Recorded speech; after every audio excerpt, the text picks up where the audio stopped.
All right, guys, so we started reading Martian Metropolis, and we have a test that's coming up, so I kind of wanted to gather again today.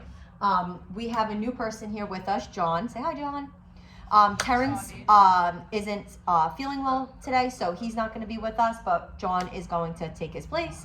So we're going to be working on what life would be like if humans tried to live on the red planet.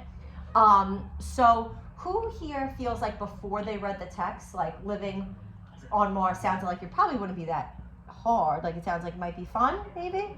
Yeah? Yes or no? Yeah. When we first did this, did you feel like it would be more of a dangerous risk or a daring adventure? Kiana, what did you think?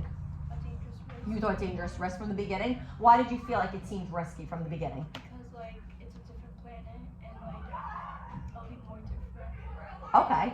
It's like more like away from Earth. Right, so like we said, it's more away from Earth, it's far away from us, so that alone is very scary. Does anybody want to say if they agreed that it was a daring risk or like a daring adventure? They disagree, or they agree with that it was really scary? It seems very scary from the beginning. I thought it was Tess. Is that Tess? I thought it was a daring risk because it's a risk, but if it like pays off, we could save like life forms and stuff. Like, cause if like something happens to Earth, we have a backup plan. Yeah, and I know it's something that we don't really talk about too often, but I found this really interesting that we were doing this because it's more of, you know, like we said, science writing. I think it is really interesting that if anything were to happen, we're testing out this thought that maybe we can just go somewhere else. John, from the beginning, did you feel like it was also daring? Did you feel daring or dangerous? What did you think? I felt like it was gonna be like dangerous because when we first like started it, I thought it was because it was red. I just thought it was gonna be like really hot and you wouldn't be able to survive on it. Okay, that's true. So what about you? What did you think? I think it's a daring adventure because Ooh, we got a daring adventure. Why does it feel like daring and exciting? I don't like being like in the same place so always, or like moving somewhere else really far. Yeah, that's true. Like moving to a new place that we've never got to experience. It definitely is daring in the sense that it's nothing we've ever have experienced or anybody we know, right? So we wanted to learn what life would be like if humans tried to live on the red planet. We also talked about structure. Does anybody remember the different types of structure that we learned about? Eric, you want to start us off? We learned about compare and contrast. Excellent. Compare and contrast. What are you doing when you're comparing and contrasting? Finding the similarities and differences. Excellent. Finding the similarities and the differences. That was definitely one. So I'll write it here. Compare and contrast. Does anybody remember another one that we did? Yeah. Problem and solution. Good. Problem and solution. So can you think of like an example of like a problem that you might have and how you can solve it? Like in the text. Sure. You could do the text. That's great. The radiation when you first get on it is like deadly. So you would have to like dig 16 feet under to be able to like be like normal like life form. Excellent. So the radiation is obviously really powerful, dangerous, not something that we're often exposed to at that, caliber. So you would have to be 16 feet underground to be able to have that same type of safety protection as if you were on Earth. Love that. Anybody remember another one? It starts with the word class. Good job. Classification. What does it mean? Classification. What does that mean exactly? What are you doing for something like that? You're like grouping things together. Yeah, when you're grouping things together. And there was, we'll do one more, just for time. Compare and contrast. We did that one. What about like when Oh, yeah. something happens Oh, and something yeah, else I know happens that. because of it? Oh my god. I can't think of it.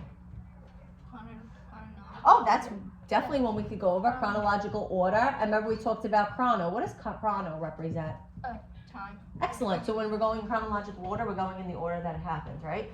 Oh, I know. Does anybody remember the other one? It's like when because something happens. Cause and effect. Excellent. Cause and effect, right? Good job.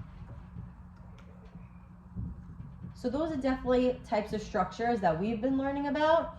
And we want to keep that in mind because that's a really big part of the test. So we're going to be doing a scavenger hunt. And I want to start with this one. We're gonna look at a specific section of the text. What are sections Like in an par- informative text? Like paragraphs or like where your subtitle starts. Excellent. And we'll look at it right here, right? So, John, what is this section called? Fourth rock from the sun. Good. Kiana, what is this one called? Good. So they're broken up into like little subsections and categories based off of what we're going to be learning about, right? So they ask us, find a section in the text that showcases the problem and solution structure. And I want to see if we can look at that. Can you go into the text and look for things where you notice they talk about the importance of how dangerous radiation can be and how we can solve it, like John said. They might even talk about the fact that we would have to grow our own food, and how would we do that? We would use fertilizer. We often even talked about the issue of not having like electricity and how we would solve that.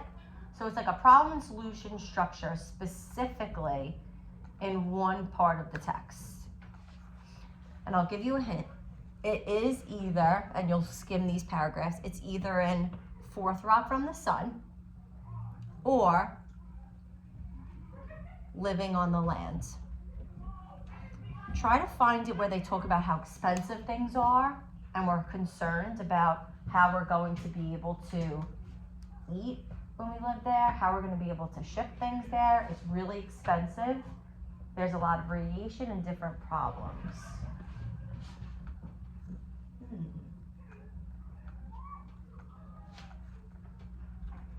Ooh, I see something about radiation. What part of the text is that in? Good. Good. What about this? When we talk about things being expensive? It's in Living Off the Land. Excellent. What part of text evidence do you see that shows you that it's living off the land? It says Any type of problem and solution that you see, because there are multiple, like we said. Do you see one problem in living off the land, and how do we solve it? sending stuff to Mars is very expensive. Okay, how do they plan on solving that type of problem? The cheapest ways to colonize will be to make everything there. Yeah, why do you think they choose to make things there? Because it's very expensive to get on a rocket ship. Yeah, And like so we it's talked space. about, sending animals. We wouldn't be able to send a ton of animals on rocket ships to get to Mars, right? So the best way to do it would be to grow our own food, right? Good job. Okay, so let's look at another one. I want everybody to go to paragraph 12. And we talk about classification is when you group things together, right? Like if I were to group you guys right now, I would group you guys as students, right? I would also group you guys as the youth because you're young. If I would group you two together, I would group you both as best friends, right? I would also group you guys as best friends, boys, girls. There's different ways that you can group people, animals. You can group really anything, right? Where do you see in paragraph 12 that there is some type of classification structure happening? And you guys can turn and talk if you want. The same thing.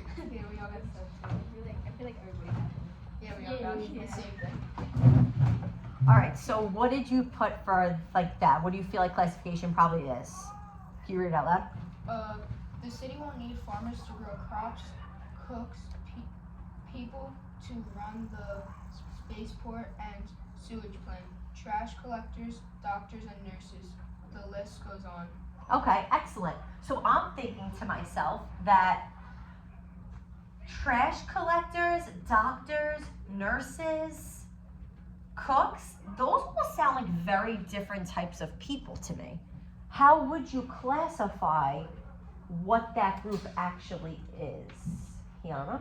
Jobs. Good. Okay, jobs, workers, right? So that's where we're seeing the classification structure. And you definitely want to remember that for the test. We want to focus on the importance of grouping like specific types of people together. That's where that happens in paragraph 12, okay? Let's do another one. Okay. We talked about Greek roots. What are Greek roots? If we're looking at a word,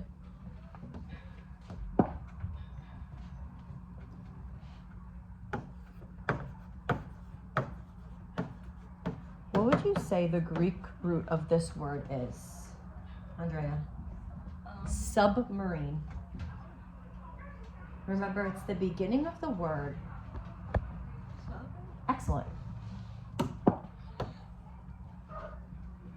We talked about, right, marine. When we think of marine life, marine biology represents the water, right? You know. We talk about subway, underground trains. What do we recognize about a submarine? Where does it go? Down. Excellent, under the water. So we're thinking sub probably means down, under, beneath, below, right? Good. So the Greek root is the start of a word that kind of helps us get a gist of what the word might mean. So I want you to go to paragraph 9. And where do we see a word? Now take a minute or two to look at it. Where do we see a word that represents the power obtained from the internal heat of a planet? And I feel like the girls found it pretty quickly. Look for a minute, keep looking.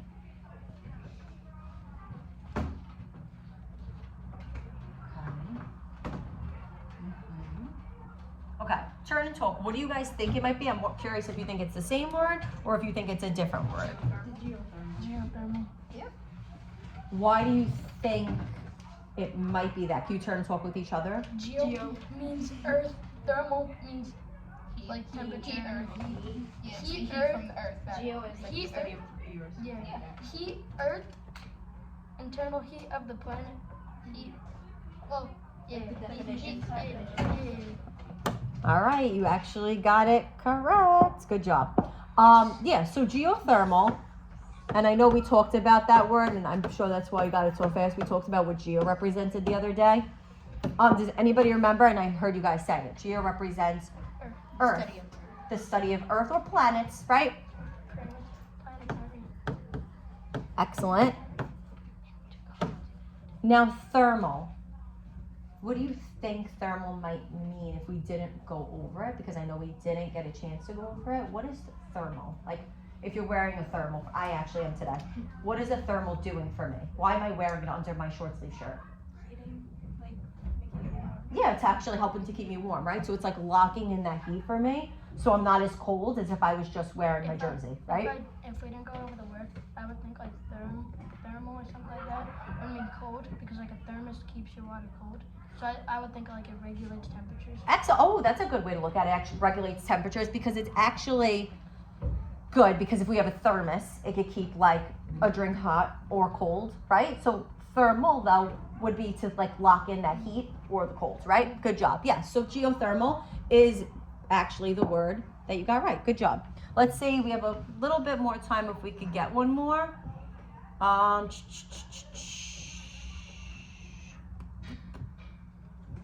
want to do another one about structure, since that was like kind of what we were focusing this on. Find 2 sentences in paragraph 10 that illustrate the chronological structure.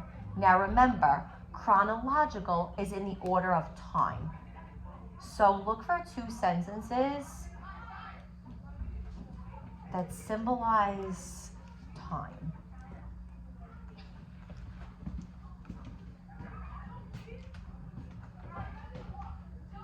Now it's only 2. I know a couple of them seems like it kind of could be it. Does anybody want to give me what they think the first one might be, John? The whole sentence. The whole sentence. At first, residents will probably live underground to protect themselves against cosmic radiation. Good. What is the signal word? And we talked about that. Like signal is like it's like blinking at you, trying to tell you something. What would be the signal word for that one? Because it seems like the whole paragraph feels chronological. What would you say for that? For at first. Yeah, good. I remember we talked about the importance of order, right? At first. It feels like that it's like then they're going to work and do this. Then they're going to do that. However, it is only one more sentence. What sentence would you say it is?